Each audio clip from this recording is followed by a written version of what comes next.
Guys, Scott Farkas PT here, and today I'm going to go over some of the most frequently asked questions that I have received in my time as a personal trainer and that I kind of get somewhat daily in the gym.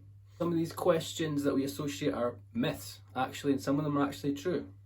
So let's get into it.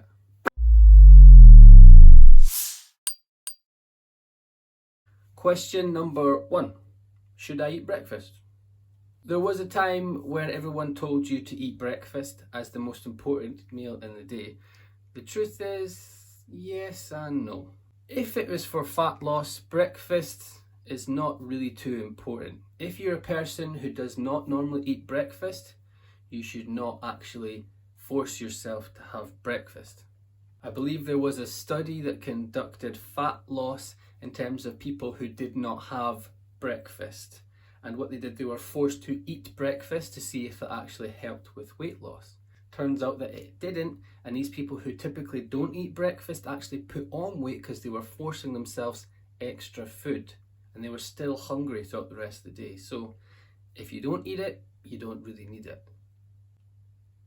If you don't usually eat it, you don't need it for fat loss.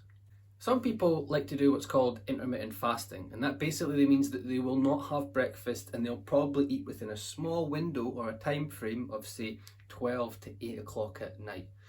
And that means they skip breakfast and they have larger meals throughout those close 8 hours. Works for some, there's pros and cons, but again, that works because they skip breakfast, okay? Or they have breakfast and lunch and skip dinner time. So basically, it's whatever suits your needs for fat loss. Personally, I like to have my meals kind of spread out throughout the day, but again, it really just depends on what you want. For performance, I would say that you do want to have breakfast.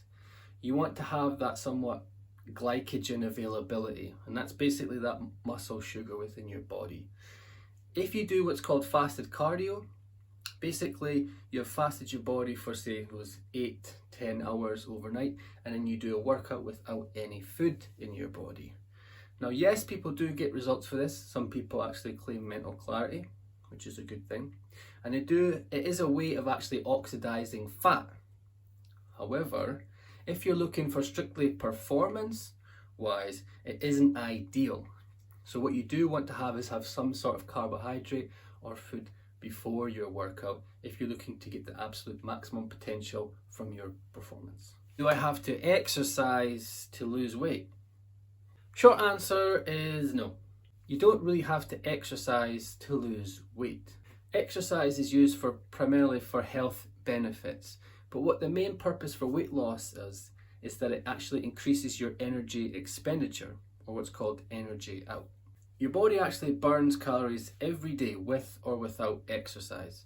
If you're speaking, if you're walking, if you're talking, if you're fidgeting, your body is actually burning calories. You're still burning energy to say if you were in a coma. Your body still needs that fuel to survive. It's all the processes that keep your body alive and just moving. So burning calories right now. Losing weight is fundamentally based on what's called energy in versus energy out. So my body right now is energy out. I'm burning calories. Energy going in is the food I eat. So if I can eat less than my body is burning, eat less calories than my body is burning, I will lose weight. If I actually eat more than my body burns on a daily limit, I will actually increase weight. So the truth is that you don't actually need exercise to lose weight. However, it does help boost your total energy output. So basically, by going to the gym for an hour, I can actually be burning 300-400 calories. If it's quite intense, I could possibly burn up to 600 calories. Fitbit's telling you that you've burned 1,200 calories, 2,000, 3,000 calories. Probably not true. That's for another day. So exercise is helpful and it is really beneficial for your overall health, your bone density, your heart health, your balance, you name it. But it isn't a requirement for losing weight. How do I lose belly fat? Unfortunately, we can't choose specifically where we lose body fat on our body. That means that we can't decide that this area is the first stuff to go.